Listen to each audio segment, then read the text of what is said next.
It's probably with very good reasons that we've been concentrating on season 8 as a source of, to put it mildly, a lot of plot issues and inconsistencies in the characters. But season 6 is often overlooked. I mean, it does have its own problems, but it's often seen as relatively more benign. It's less bad. But I'm going to do here a kind of revisionist interpretation of the Waif and her relationship to Arya. So, very briefly, season 6 is concerned with Arya and the Faceless Men and how she trains with them. And the beginning is not great, but it's fine, right? They're keeping Jaqen mostly intact. The Faceless Men are a secret order. They're interested in training Arya, but Arya has to become no one in order to fulfill her training. But Arya resists, and as we know, the Faceless Men come after her. And the waif is used as a weapon to discipline her. Now, there are several areas here to criticize. The most prominent and obvious is how much almost every big part of this is stolen from the Terminator franchise, right? The waif is very, very clearly modeled on a kind of Terminator slash cyborg that's emotionless and that just wants to, relentlessly pursue its target and get it at any cost. So, if you don't mind its derivative nature, it is what it is, it's fine. So, in terms of empty spectacle and action scenes, they're not terrible. But there are two areas where I think we can disagree. One is the inconsistencies with just how Jaqen and the Faceless Men seem to operate, because they're supposed to be super secretive. It's true we're in Bravos, and it does appear to be sort of like an open secret that the Faceless Men are there, right? People don't know exactly where they are, but they're not seemingly stunned when people just are killed or assassinated or murdered. It's just a sort of common fact of life in Bravos. And I would congratulate them on setting up the atmosphere of Bravos. We do get a good sense of the city as having a very distinct political and social identity as apart from other places in Westeros. And again, it is a myth that Jaqen doesn't emote. You can emote as a faceless man. I mean, that's permitted. However, overall, Jaqen prefers to be unemotional. Right? He doesn't show emotion too much. So the waif can show some emotion. That's not a plot hole. But it's the way she's showing it that's very, very problematic, because the faceless men, because they serve the many-faced god, have no preferences, right? They're not really targeting anybody specifically. And in the story itself, Jaqen tells the waif specifically to make it a mercy killing, right? Just do it quick, get it over with it. But instead, she does a really drawn out, super fast pursuit of Arya, and she seems to be very hateful and passionate about Arya, even though they don't really have a relationship. So several mysteries are now coming together. Like, well, maybe the waif was aware of Arya. Maybe she was spying on Arya earlier. Maybe she does have a fixation on Arya. But that goes against the code of the Faceless Men. It doesn't really cohere with what we know of Jaqen.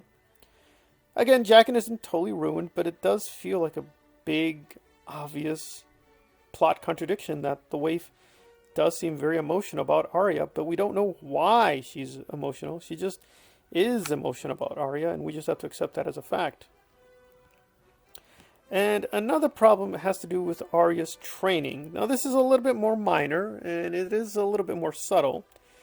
Again, I don't want to draw us back into Star Wars, which has gotten a huge amount of criticism for a similar controversy. I don't think they're the same. I think it's apples and oranges, and I'm not a big fan of Rey, but I'm not I'm not obsessed with hating her either as a character.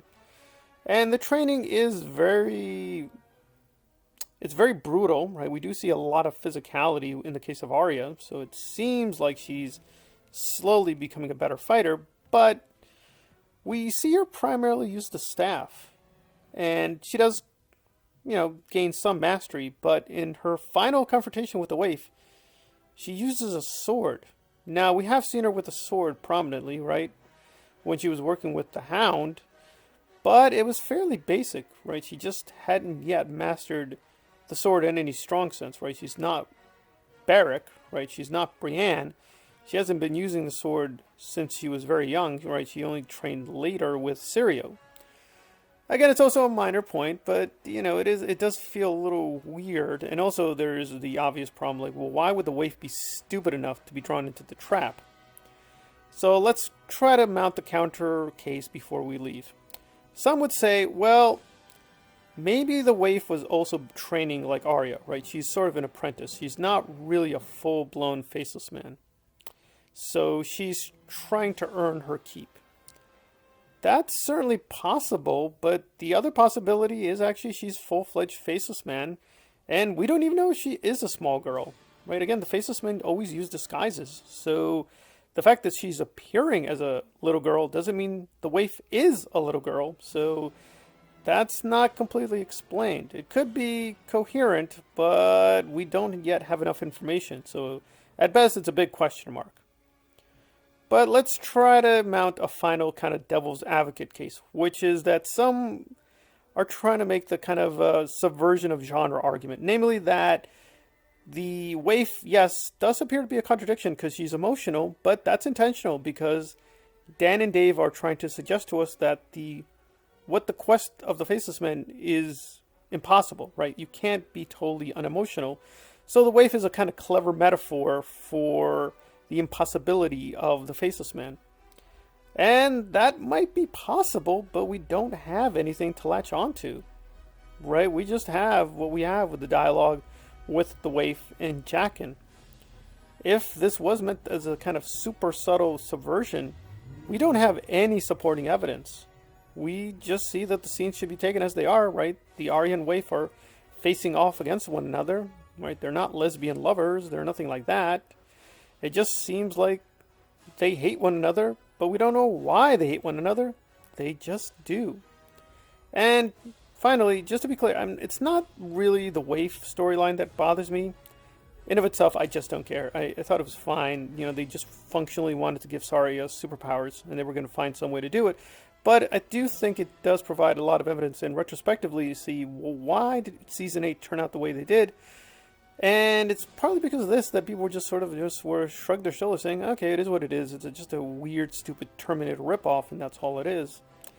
But I do think it does do damage to the characters. It could have been worse. I mean, Jaqen is still okay, but yeah, a lot of difficult questions with Season 6 and the waif.